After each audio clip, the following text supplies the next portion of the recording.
Time again for CRI's feature Chinese Folk Tales. I'm Wang Lu. Today we offer a story about a beautiful girl, Ashma. It's based on a narrative poem of the Sani minority. The Sani are an ethnic group which lives in southwest China's Yunnan province. Long, long ago, a flower fell to earth, and Ashma was born. Her face was as white as the purest alabaster, her skin as smooth as the finest silk. Her cry was soft, her laugh as cheerful as a cricket, and when she combed her hair, it gleamed like moonlight on a still lake. The carefree Ashma grew into the most beautiful of all maidens. When she was 16, the rich and powerful Rabubala heard of her beauty. He swore Ashma would marry his son Aji, a surly, ape-like creature. A senior official was sent to act as go-between. He tried every way he could to convince Ashma's parents to let her enter the marriage. He said, "Rabubala's house is tiled with gold and framed with silver. His barns are bursting with grain, and his cattle can be seen all over the hillsides. You won't find a richer family anywhere else in the world." But Ashma's parents replied, "Our Ashma will only marry a trustworthy young man." And Ashma herself also said no firmly. But alas, one day when her brother Ahe was not at home, wicked men sent by Rabubala came to snatch Ashma away. Holding back her tears, Ashma told her parents, "Quickly, call my brother back. Only he can rescue me." Ahe rushed back home. Carrying his bow and arrows, he mounted his chestnut horse and began chasing the thugs. The gate to Rabubala's house was barred. Inside, Rabubala's spokesman said, "If you can out-sing me, I'll let you in.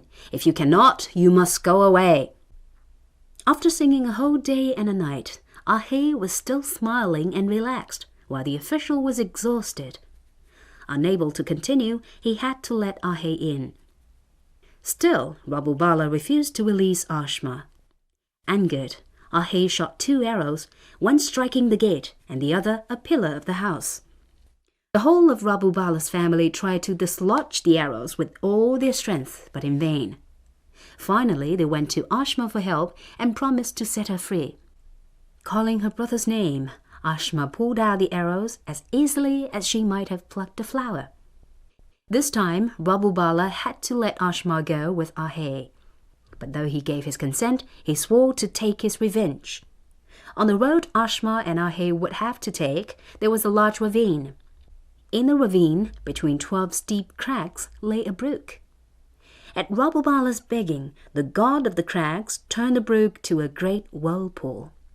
While Ahe was battling the waves, lovely Ashma was caught up and swept away by the current. "Ashma! Ashma! Ashma dear!" Ahe called his sister's name 3 times. A clear answer floated back from above the crags in the same accent as his own. "Ashma! Ashma! Ashma dear!" High on the tallest crag, Ahe saw a lovely girl gleaming like a pretty flower. There she was. Ashma called to Ahe, "Oh brother, heaven has given this ancient rock to me as my new home. Tell our parents and all my good friends that whenever they come to call me, I will answer.